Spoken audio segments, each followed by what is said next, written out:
এই মুহূর্তের সবচেয়ে বড় খবর, বানতলা লেদার কমপ্লেক্সে ফের ভয়াবহ অগ্নিকাণ্ড, আহত ৩ শ্রমিক। আরো একবার জানিয়ে রাখি, বানতলা লেদার কমপ্লেক্সে ফের ভয়াবহ অগ্নিকাণ্ড, আহত ৩ শ্রমিক। শনিবার সন্ধ্যা নাগাদ বানতলা লেদার কমপ্লেক্সের ৯ নম্বর জোনের ৬৫ নম্বর প্লটের একটি কারখানায় আচমকা আগুন ছড়িয়ে পড়ে। খুব অল্প সময়ের মধ্যে আগুন ভয়াবহ রূপ নেয়। সেই কারখানার ভেতরে শ্রমিকরা কাজ করছিলেন। আচমকা আগুনের লেলিহান শিখায় তারা জড়িয়ে পড়েন। ঘটনায় কমপক্ষে ৩ জন শ্রমিক গুরুতর আহত হয়েছেন বলে জানা গেছে। ঘটনার খবর পেয়ে দ্রুত সেখানে পৌঁছায় কলকাতার লেদার কমপ্লেক্স থানার পুলিশ। পাশাপাশি দমকলের 2টি ইঞ্জিন পৌঁছে আগুন নিয়ন্ত্রণে আনার চেষ্টা করে।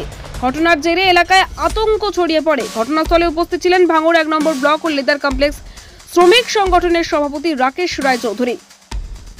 প্রাথমিক তদন্তে অনুমান করা হচ্ছে ইলেকট্রিক শর্ট সার্কিট থেকে আগুনের সূত্রপাত। শ্রমিক সংগঠনের সভাপতির অভিযোগ, লেদার কমপ্লেক্সের ইলেকট্রিক মেইনটেনেন্সের অবস্থা অত্যন্ত করুণ, যেখানে যথাযথ পরিকাঠামো নেই, কোনো রক্ষণাবেক্ষণ হচ্ছে না, তাই বারবার শর্ট সার্কিট হয়ে আগুন লেগে বিপদ বাড়াচ্ছে। তিনি আরো বলেন, সিএলসি ট্যানারি অ্যাসোসিয়েশন যথাযথ রক্ষণাবেক্ষণের ব্যবস্থা নেয়নি। এর ফলেই আজ আবার 3 জন শ্রমিক আহত হলেন।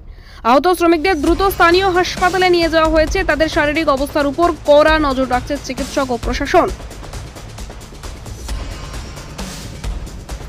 দক্ষিণ 24 পরগনা থেকে গোপাল সিলের রিপোর্ট, ডিএন নিউজ বাংলা। দেখুন, আমরা খবর পাওয়ার সঙ্গে সঙ্গে এখানে ছুটে আসলাম। আসার সঙ্গে সঙ্গে দেখলাম যে আমাদের মাননীয় আমরা ছুটে আসার সঙ্গে সঙ্গে দেখলাম যে আমাদের এখানে দমকলের ইঞ্জিন সঙ্গে সঙ্গে ওরা নিয়ন্ত্রণে নিয়ে এসছেন এবং সঙ্গে সঙ্গে আমরা ভেতরেই খবর নিলাম যে এখানে 3 জন লেবার যারা কাজ করে ইনজুর্ড হয়েছে এবং আমাদের 2 জন দরোয়ান এবং মালিক এবং মালিকের ছেলে, মোট 7 জন ইনজুর্ড হয়েছে।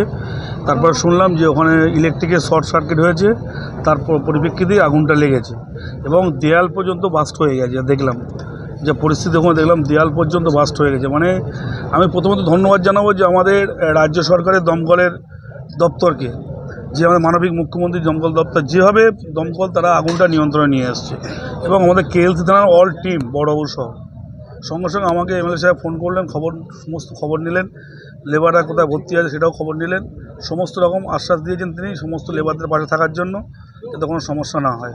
বারবার লেদার কমপ্লেক্সের জায়গায় আগুন লাগার ঘটনা ঘটে আসছে। দেখুন, এখানে ইলেকট্রিকের কোনো মেনটেনেন্স হয় না। প্রতি মাসে লক্ষ লক্ষ টাকা করে সিএলসিডিএ তুলছে। আমরা দেখছি এখানে কোনো রকমভাবে সিএলসিডিএর এখানে কোনো রকমভাবে ওরা মেনটেনেন্স করে না ইলেকট্রিকের। দেখুন রাস্তার বাঁদিকে দেখুন না, আপনারা ছবি করুন, দেখুন এখানে এই লাইটটা বন্ধ হয়ে পড়ে আছে। এটা সিএলসিডিএর মেনটেনেন্স করা উচিত। এই লাইটটা কেন বন্ধ হয়ে আছে? আজকের ইলেকট্রিকের শর্টের জন্যই আজকের এই আগুনটা লাগলো। যে মাসে মাসে টাকা তুলছে, সে টাকাটা যাচ্ছে কোথায়? আজকে সরকার 25 কোটি টাকা পাবে এই ইলেকট্রিকের বিল, সেটাও দেয়নি তারা। তাহলে এই টাকাটা তুলছে, মেনটেনেন্স করবে, এটাও ঠিক নয়। তাই আমরা এটা একদম পরিষ্কার জানাতে চাই যে আগে ইলেকট্রিকের মেনটেনেন্সটা হোক।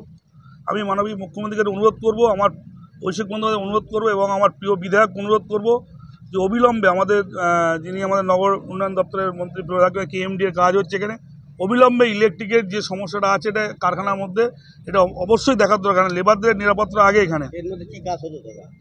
ওর মধ্যে কি কাজ হতো? ওখানে চামড়ার কাজ হতো এবং সেখানে ইলেকট্রিকের কোনো রকমভাবে ওরা মেনটেনেন্স করে না।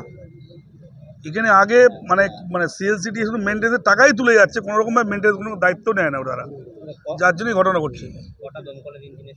এখানে 2টো দমকল এসেছিলেন, একটা তারা চলে গেছে আর একটা আপাতত এখন স্পটে আছে। আমাদের টোটাল এখন আগুন টোটাল নিয়ন্ত্রণে এসছে। সবাই আমরা কম বেশি আমরা প্রত্যেকটা যারা ইনজিওর্ড হয়েছে তাদের খবর নিয়েছি, সুস্থ আছে, পরিবারের সঙ্গে কথাও বলেছি। কোন জায়গায় আগুনটা লেগেছিল?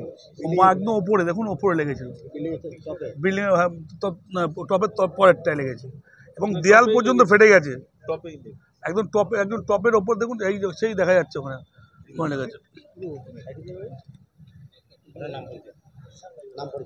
আমার নাম রাকেশ রায় চৌধুরী, আমি তার ভাঙড় 1 নম্বর ব্লক ও লেদার কমপ্লেক্স শ্রমিক সংগঠনের সভাপতি।